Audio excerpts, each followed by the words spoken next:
In today's video, I'm going to teach you how to create shared lists on Microsoft To Do. This process is straightforward and incredibly useful for collaborating with colleagues, friends, or family, ensuring everyone stays on the same page with tasks and projects. Let's dive right in. First, you'll want to open your web browser and search for Microsoft To Do.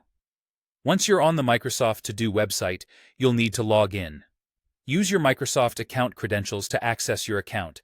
If you don't have an account, no worries. You can create one quickly and easily by following the on-screen prompts. Once logged in, you'll notice a neat and user-friendly interface.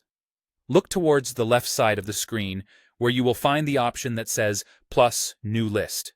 Click on it. This is where the fun begins, as you get to name your new list.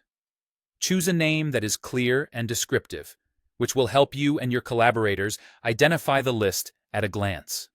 Once you've decided on a name, press Enter, and your new list is ready to go. Now, to share this list with others, look at the top right corner of your list view. You'll see the Share icon, which often resembles a people icon. When you click on it, a whole new set of options opens up. What you want to do next is select Create Invitation Link. Microsoft To Do will generate a unique link that allows others to access your list. With your invitation link ready, you have a couple of options for sharing. You can click Copy Link to save it to your clipboard, which you can then paste into an email, a messaging app, or anywhere else you'd like to share it. Alternatively, you can choose Invite via email to send the link directly through Outlook.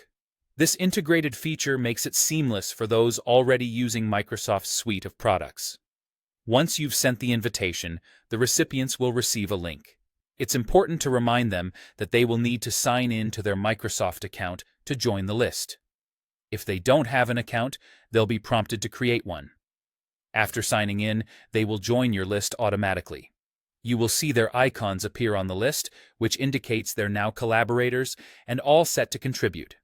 Now you have a shared workspace where tasks can be assigned to each person.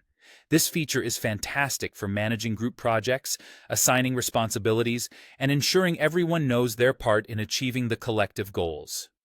And there you have it. You've successfully created and shared a list on Microsoft To Do. This tool is a great way to enhance productivity and team collaboration.